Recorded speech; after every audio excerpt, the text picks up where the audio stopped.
Hi, my name's Chad Kapper, and this is Building a Drone Brand.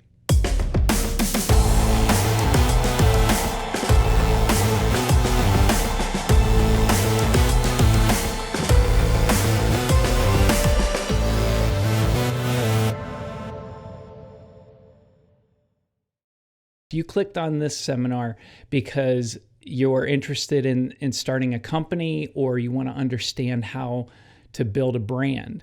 And it doesn't matter whether it's a product, a service, or even a YouTube channel, or a personal persona brand, whatever it is. The way that I look at it is you're selling a product, whether it's a service or an entertainment or an actual physical product or a digital product. It doesn't matter. If you're doing some kind of customer or client interaction, I consider that a product. So even if your product is entertainment and you get paid through endorsements or advertisers, it's still a type of product. You're giving an audience or a customer or a client something, and you're getting something in return. Whether that's, like I said, sponsorships, you're getting subscribers, you're getting some kind of personal validation, you're getting money, you're getting whatever. You're exchanging something of value for something of value. And if you just break it down to those basic principles, a lot of this stuff will make sense, and you'll be able to understand how I work and what I've done in the past to be successful. If I were sitting in your seat, or if I was watching this, I would be like, well, why should I listen to you? And my filter for that is always to understand where someone has been, what they've accomplished. And if I value what they've accomplished, then I'm going to listen to what they say. I started out in corporate video. I did TV commercials and corporate presentations and, any type of video or animated kind of high-end presentation. And it was a lot of fun, but I got really sick of working with clients. They want to make some kind of presentation or sales video or commercial or something to push some product that I didn't care about. And it gets old. It gets really old because you pour your blood, sweat, and tears into this presentation, and you work on making it as creative and fun and interesting as possible. And then when it's all said and done, you just move on to the next thing, and that thing didn't even matter anymore. It burns you out after a while. I was doing it for 14 years before I ended up selling the company. But prior to selling the company, I started a brand called Flight Test. I fell in love with RC flight. It was something I wanted to do back in high school. I didn't have the time, money, resources, connections, whatever to get into it. So I just kind of backburnered it and got involved in life. And then once I got my business to a point where I could free up some time and do something different or, have some fun, I got into radio control flight, and more specifically FPV. And this was back in 2010 when it was a lot harder to get into it. I just took everything that I wish my clients would have done, and I just did it myself. And I thought, rather than selling somebody else's product or brand, I want to create a brand that I feel is worthwhile and that people would actually care about. And very early on, I remember sketching up ideas for the logo, thinking, well, what do I want this brand to be? What do I want it to be about? And I thought, I think the number one issue I had with most of the projects that I worked on and a lot of my clients was trust. I felt like I couldn't even trust them, let alone get an audience to trust them. I would prefer to build a brand that is built around that trust. And I thought, okay, so I'm going to take this thing that I'm enamored with, RC Flight. I'm going to take the pieces I felt were missing from my past. And I'm going to take the skills and abilities I've learned over it was actually over 14 years because I'd worked for another company prior. And I'm going to combine all that into just my perfect basket of stuff. And that became Flight Test. And what I remember thinking very early on, before we ever did an episode, before the logo was even done, I thought it needs to be about something. And I thought, I want to provide information and inspiration and excitement for people in a way that they can move forward and advance, whether it's through inspiration, entertainment, education. And I want to be able to provide that stuff for free. So if we were providing a product, I thought, well, we'll have the advertisers or sponsors pay for it and let the people get all of this stuff for free. I like that model. It doesn't rely on grants or the government or whatever. You just build a business that makes money where people like me got to benefit. And, in my case, when I got into the hobby, I could afford it. I had expendable income by that point, but I waited so long to get into this hobby that I love so dearly because I couldn't afford it. And I didn't know how. So I thought, I'm just going to break down those walls and those barriers for anyone else that wants to. And that was the purpose of Flight Test. So when I got to the point where I had to come up with a mission statement, I thought, I want Flight Test to be the most trusted brand in RC flight. And that's what I started with. And anytime I went down the road and I had to make decisions, I came back to that and I thought, how does this apply to that mission? Are we inspiring people? Are we educating? And do they trust that? And that was my mantra. And that's what I always went back to. So as I go through the different steps and different things to build a brand, I want you to keep that in mind because that's at the core of all of this. And when you think about, what you want to create, you always have to go back to those core values, that core mission, that vision that you initially had that got you excited about moving forward.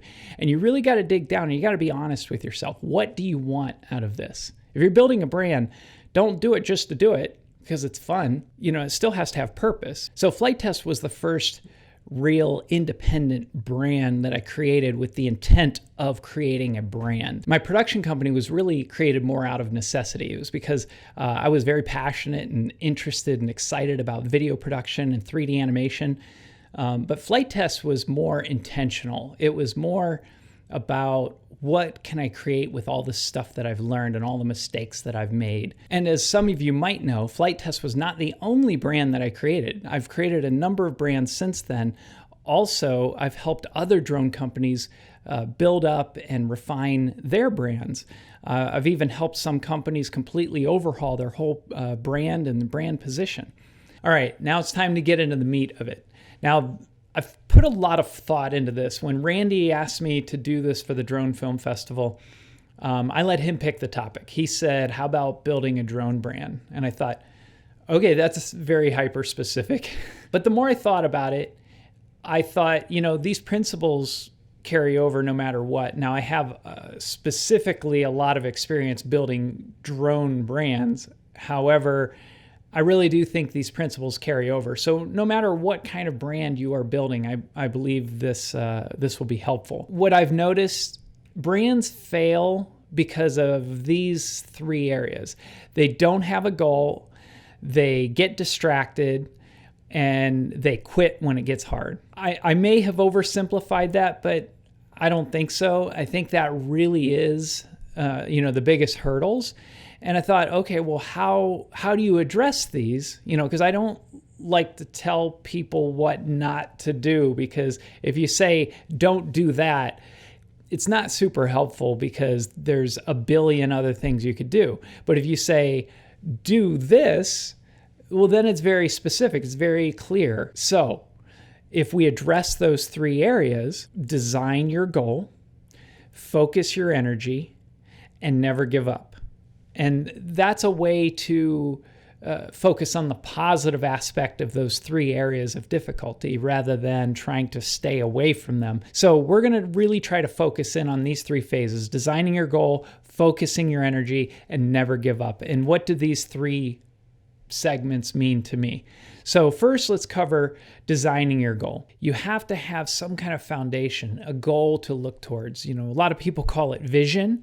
There's all these buzzwords like vision, mission, values. It's not so important that you have it structured exactly the way that everyone else does. What's important is that you do have a vision. Typically, I like to start with a mission statement that is a, what, when, who, how kind of thing, where it describes what you're doing, who it's for, and how you're going to get there.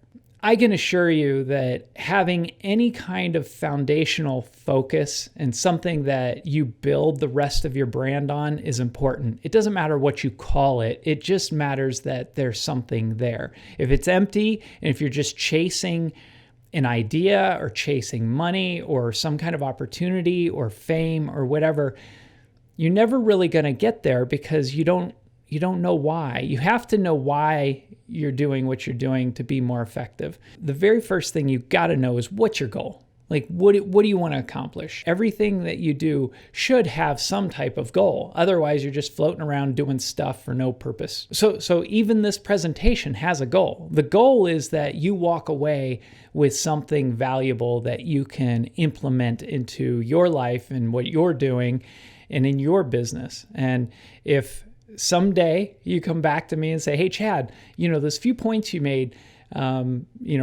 struck home with me and actually made a lot of sense and I implemented it and it worked. There's nothing better for me than to hear that from somebody. Unfortunately, I won't know if this goal is met for probably many months or years down the road, but either way, I'm going to keep trying. Identifying and defining your goal is very important. So let's just say you're going to start a drone company that does real estate videos. You got to understand, how do you fulfill that goal? So if you buy a drone and you get a client, have you fulfilled that goal? Is that what you're going for? Is that what you want to do? If yes, then great. Then just formalize it. Write that down on paper, put it someplace that helps you remember what that goal is and what you want to accomplish. So I think it's important that you have some kind of mission statement. Again, it doesn't have to be constructed perfectly, but you want to have something that keeps you on track. So the way I look at it is your mission statement is, what you're doing, who you're doing it for, and how you're going to get there. Your values are kind of like your ethical or moral guardrails. As the founder of a company or the one that starts a business, it starts with you, and you are the one that needs to understand what your values are. I know that sounds kind of, obvious, but believe me, not a lot of people know what their values are because they don't really think about it. They just live by it. So you got to take some time to identify what values of yours you're instilling into your brand. And how is that message conveyed?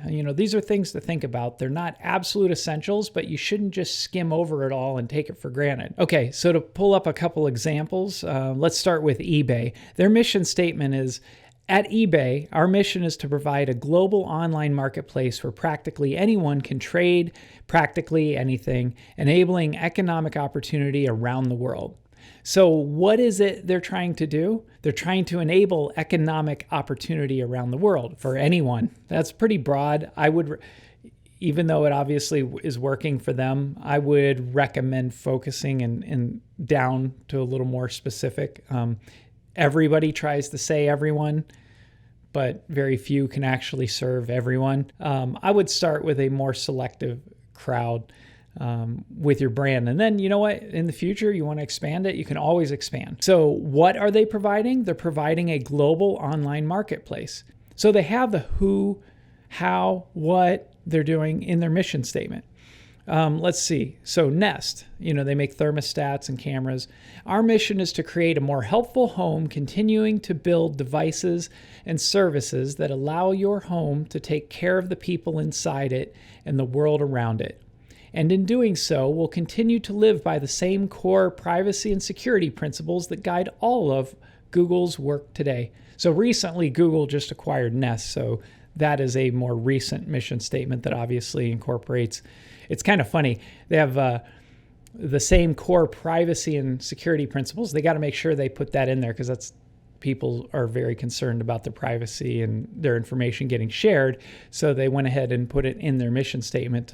And there's even a link there that takes you to the privacy and security principles. So you can see a mission statement is something that you create so you can maintain focus. And it's not just you. I mean, obviously you're going to remember where you want to take your business, but your customers, your employees, your vendors, everybody stands to do a better job working together if they all are on the same page and they understand what you're trying to do. I would say the very first thing that you want to do with your brand is flesh out your mission statement. What is it you're trying to do? Who are you trying to do it for? And for what purpose? Now, your values are a supporting element of that. I typically like to encourage people to start with like 3 primary values. Like what are the 3 things that are most important to what you're doing? For instance, at Flight Test, we always had entertaining, educating, and elevating the world of RC flight. So the idea in elevating was another E word because I wanted 3 E's, but it's a word for inspiration. So we wanted to entertain, educate, and inspire people. We use that as a filter for everything. So any idea that we came up with, we would run it through that filter. We would say, does this entertain? Does it educate? And does it inspire? And it didn't have to have an equal amount of all 3 of those elements, those values, but it did have to touch on them. It did have to filter through them in some way. And that kept us on track. It really helps a lot. Additionally, as part of your foundation, you need to make sure that you have good quality, strong brand assets. That means your logo, your tagline, your supporting elements that are visual and conceptual as far as the brand persona itself. I know that it might sound kind of superficial, but having an icon or a logo that really represents the concept of your company and the persona is really important. It becomes a rally point for people to envision and kind of think of when they think of your company. Rotor Riot is one of the strongest iconic type brands that I've ever created or been involved in. The logo is really strong and it has meaning behind it. So good brand assets are very important. You got to focus. It's very easy to get distracted. You wouldn't believe how many entrepreneurs and small business owners really lose focus. They get distracted. Something else looks like a better opportunity. It looks like the market's changing.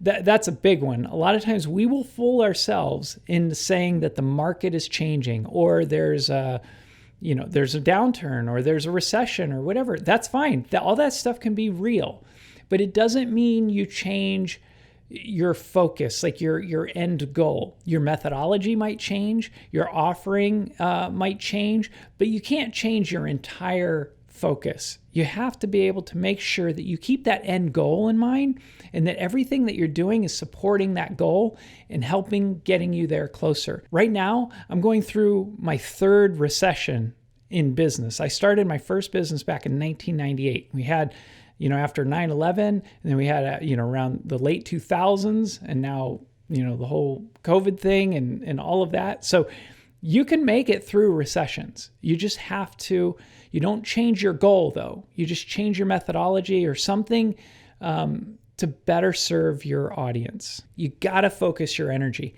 In order to do that, there's these 3 basic operating principles that I'd like to go over. It's not hard to think of them. It's not hard to understand them. When I go over them here, it's gonna be like a kind of a no-brainer, but it is hard to be consistent with them. It's hard to implement them every day. And what it is you need to make sure you remind yourself of that goal. Focus on the goal. Always bring the goal back up. If the goal changes, then everything else is going to change. So try to remember what your goal is. And I know it sounds obvious, but trust me, it's not. People get distracted very easily. So focus on the goal. 2, you need to measure objectively. This means do not run your company by your gut.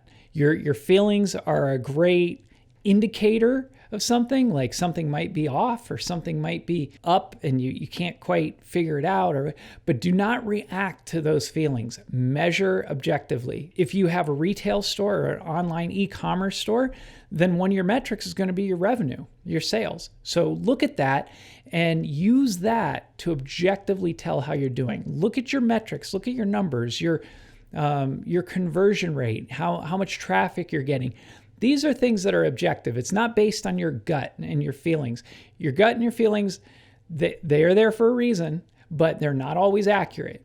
So make sure that you measure objectively. And then 3, you want to serve your customer.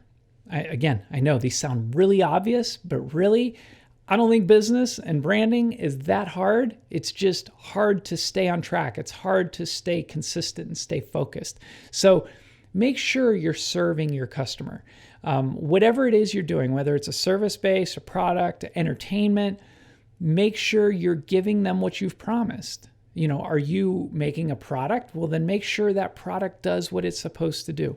Make sure that your service is delivering to the level that you sold to the client. These are really 3 operational principles that I think you should think about upfront. How do you incorporate that into your brand? Obviously, you don't go advertise it, but how does your brand support that as well? And how does that support your brand? It's something you really want to think about. The third area where I see brands fail is people give up. There's a lot of reasons and excuses, and people can say we ran out of money, we did this, this happened, or we didn't see this recession coming, or whatever. The bottom line is, if you don't give up, you don't lose. But there's infinite reasons as to why someone will give up. Now, obviously, everybody has a limit, but I would say that most people quit long before they've really hit their limits. In reality, what happened is it became harder than they expected. Don't give up. I don't have a particular talent as far as like a creative skill or whatever. I might be okay or average at a lot of different skills, but my particular talent, I would say, is persistence or tenacity. The fact that I won't give up, the fact that I'll just keep moving forward. I think that's probably my greatest strength, and the rest will come. You can find people to work with, you can figure things out, but I think most importantly is don't give up, because if you give up, you lose. If you lose, you're done. So the best way to get a brand to thrive and do well is incorporate that mentality into the brand itself. How do you do that? Don't let yourself speak in a way that lets giving up be an option. For instance, if you're talking to a colleague and you're saying something along the lines, well, if we make it through this, don't ever talk like that. As soon as you add that if to any of your materials or your speech or anything that you're doing, you've introduced that as a possibility. So if you don't allow that to be a possibility, it won't be a possibility. I know that sounds, again, kind of oversimplified, but I think a lot of things can be simplified if you don't get wrapped up in all the details and making excuses. The bottom line is, if you refuse to quit, that's your decision. Unless somebody actually handcuffs you and puts you in a basement and you have no contact with the outside world, you can keep going. There are always setbacks. There are always problems, issues that are going to arise. What do? How do you not give up? Well, you can adjust. And how do you adjust? You adjust by refocusing on the goal, yet again, because you probably have lost sight of it. You get distracted by other things or worried and you're not sure what to do. So you got to refocus on that goal. And then you got to understand what the current state of things are. Like what's happening right now. I think right now, I had an interesting conversation with my wife the other day. I was talking about how during this whole pandemic, some restaurants have just quadrupled their business and a lot of them are going out of business. So how is that it's so polarized? Because they're not all the same type of business. You could say, well, that's a sit-down restaurant, that's a fast food restaurant, that's a delivery business. Well, what I saw was a lot of restaurants that maybe, predominantly were, sit-down, nicer restaurants adjusted their model. They quickly adapted their menu to accommodate takeout and carry out, and they limited the selection to the items they knew that were most popular. And then they start to thrive. And then what happens is the sooner that you do that, the sooner you capture a larger market share. So if somebody else figures that out, but it's a month later, now they're already behind the 8 ball. So when you are thrown a curveball, I think it's really important that you stay nimble, that you understand, how do we adjust to this changing atmosphere? How do we adjust to this hurdle that was just thrown in our way? It's always possible. That's the one thing that I know for certain. So while it's really important to be able to pivot and to adjust, you still don't want to lose sight of that original goal. You want to keep your mission and your values in mind. I think that's really one of the most important things is when you lay that foundation, constantly remind yourself, remind your employees, remind your customers. And the best way to remind them is to live it, is to do it, and to find a way to incorporate these things into your collateral, all your assets, your website, all of your written material. And if you do any interviews, if you talk to people, it's really important to echo all of your foundation through everything that you do. All right, so what I would like to do is I want to wrap this up with a really clear statement that in business, stagnation is death. You are either living or you're dying. There is no in between. You don't just like hang out and cruise through life. You can't do that in a business either. A business it's fast paced, it's always moving, and you're either thriving or dying. Not a lot of room in between. And if you're dying, you better be working on a plan to get back on track. And if you're thriving, you better work on a plan to stay there. But it's inevitable. You're not going to stay there forever. So what are you going to do? And how are you going to handle it when you get there? Okay, you'll notice I'm wearing a different outfit. That's because I watched what I shot and I'm adding to it. So there's some basics that I thought it would be nice to just run through and give you more of my thought process on building a brand rather than just kind of the high level, 3 areas. The first thing that I like to think about is whatever that brand is, what can it be the best in the world at? Like how can that brand in what it does be the best in the world? Now, obviously, that's a tall order. It's pretty lofty to think that you can be the best in the world at anything. That's a really big thing. But there's nothing wrong with thinking like that. With Rotor Riot, I believe we've represented the best pilots in the world.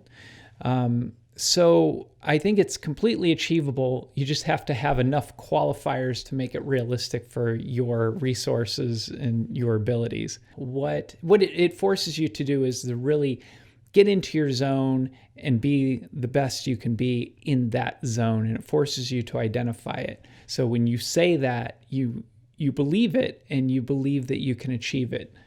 So I like to start with what can you be the best in the world at? I guess next I would say this is absolutely necessary and don't ever skip this over because it's super important. Understand your customer. I mean, really understand your customer. Do not make up your customer in your head. Do not think about, oh, my customer is, everyone. No, you can work your way up to everyone, but you got to start with a customer that you can actually visualize buying your product or service or watching your show or whatever that person is. So that's really important that you identify and understand your customer. Without understanding who you're selling to and what you're selling them, it doesn't do you any good. You will waste a lot of time and have a lot of frustration if you don't understand your customer. Or something else I want to talk about is study the competition. Understand, and I've noticed a lot of people starting a new brand, they're so excited about being unique and original, they don't want to look at the competition. They don't want to feel like they're copying somebody, or I think worse yet, I think a lot of people are afraid that if they study their competition and their competition has a similar idea that now they can't do it or something, or they get deflated, or they just want to pretend that it doesn't exist. I don't know, but it's best to get all the dust out of the corners. Like poke all the holes you possibly can in your brand. That's the best thing you can do because it only makes it better. So study your competition, really understand who they are.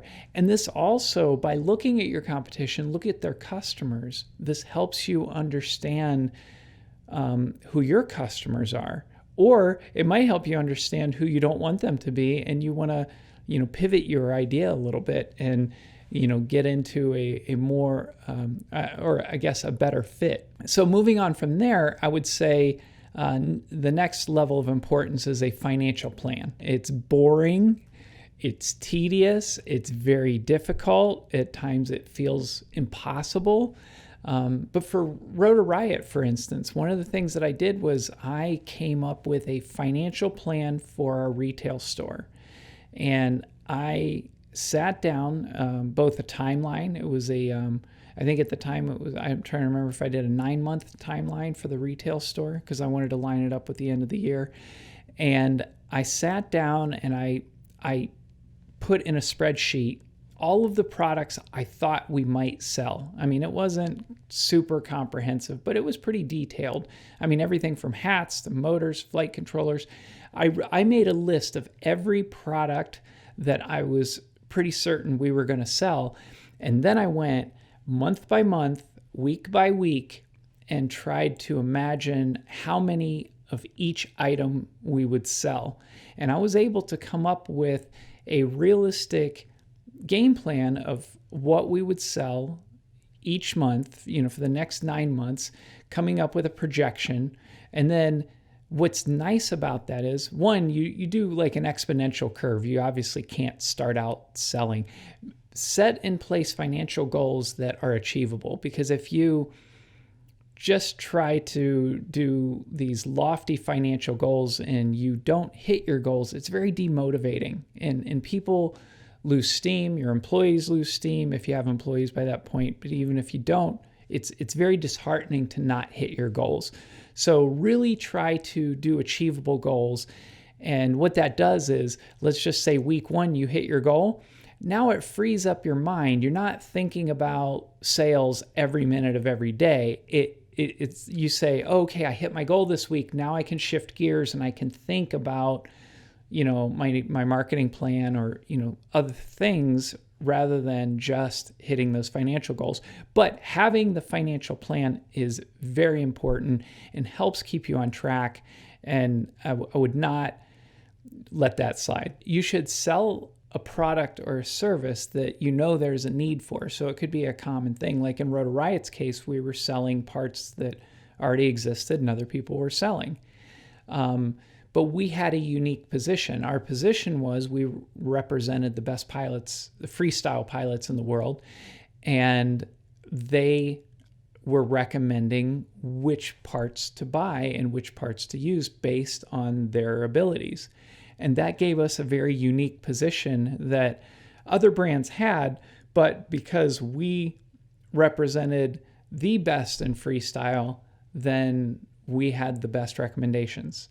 And that's what I mean by unique position. So even though we're selling the same products everybody else is selling, we're selling combinations that are selected by the best pilots in the world. And that's a unique position. So think about how that can apply to your brand. I typically do not like big launches. I think it puts a lot of pressure on you as a founder, puts a lot of pressure on your team. Unless you're well experienced in launching brands and you know exactly what you're doing and your market and you've really got all of this stuff figured out, I recommend doing what's called a soft launch.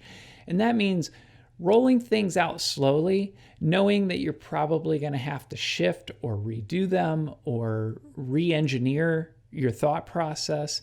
And you might have to, let's just say you roll out an e-commerce store and it's missing the mark and you've got no sales, you're not converting, and you have to make some changes. Well, then that's okay. You pull back, you do some changes, and you launch again. But if you do like this grandiose launch and you're building everything up and it misses the mark, you've wasted a lot of what I call brand collateral, where people were counting on you to have something really exciting, and if it didn't live up to that, you don't really get a second chance. But if you do a soft launch and you're kind of introducing things more slowly and you see what's catching hold and what's not, you can keep focusing on those areas that are gaining traction.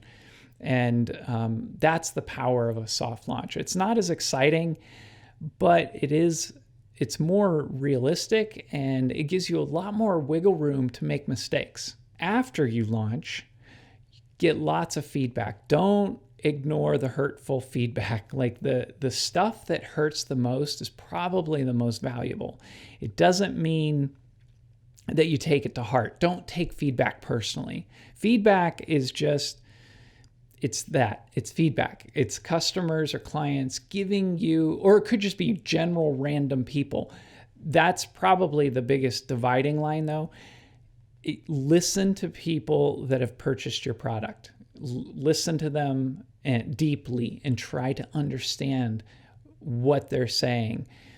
If it's a random person that's never purchased anything from you and probably never will, I wouldn't put a lot of stock in what they're saying, because sometimes people are just jealous or they don't like your brand or whatever, and you may or may not win them over, but you don't have necessarily the capacity in the beginning to just filter through every piece of feedback. So I'm just saying, pay attention to the people that have actually given you business and listen to them. Let them vote with their dollars. See how they're spending their money with you, and it matters. So listen to the people that do business with you. And then, of course, refining your offering. Once you get that feedback, make the adjustments.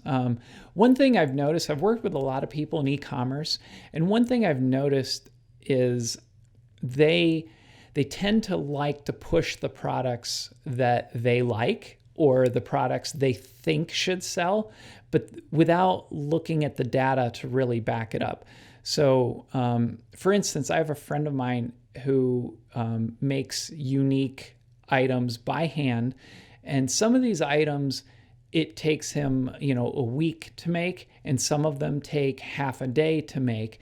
And you got to look at it. And the very first thing we did was we looked at what he sold, and we looked at the time put into each item, and then we broke that down into essentially an hourly rate. So if this item, if he sold this one particular item for $100 and it took him 2 hours to make, but he had this other item he would sell for $500, but it took him 40 hours to make, the $500 item sounds like a lot of money, but he's not making as much money on it because it's per hour.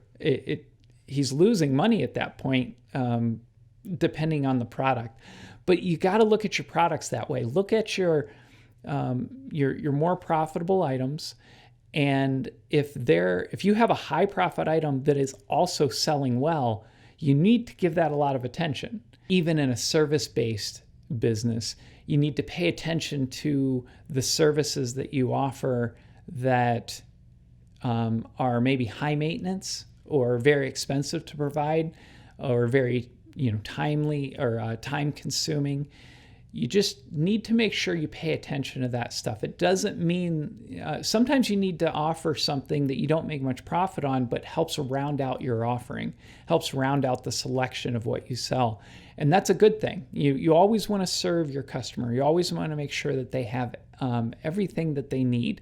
And, really bend over backwards to serve that customer. That's why you're there. You're in business to serve your customers, to serve your clients, and you got to put that effort into it. So I realize some of you may have clicked on this expecting to see how to make great logos or something like that.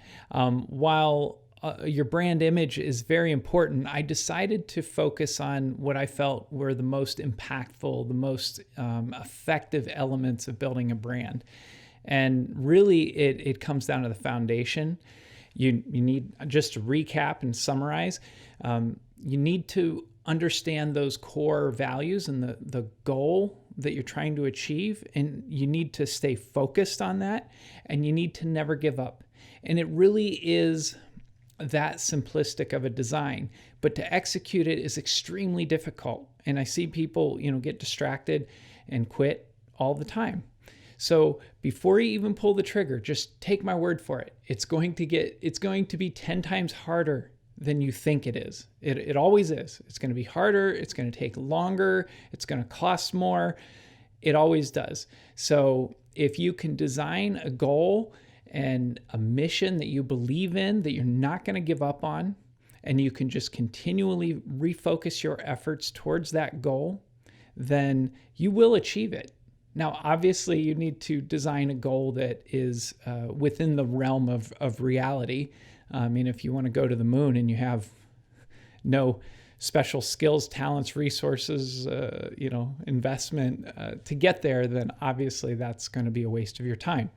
But if you design a reasonable goal that you have something to contribute towards it, and you don't give up and you keep pressing forward, you will get there. And I think that really is the most important essence of a brand, is designing what you want to do, keeping focused on it, and then never giving up. So I want to thank you for listening. I hope this has been helpful. So thanks again and have a great day.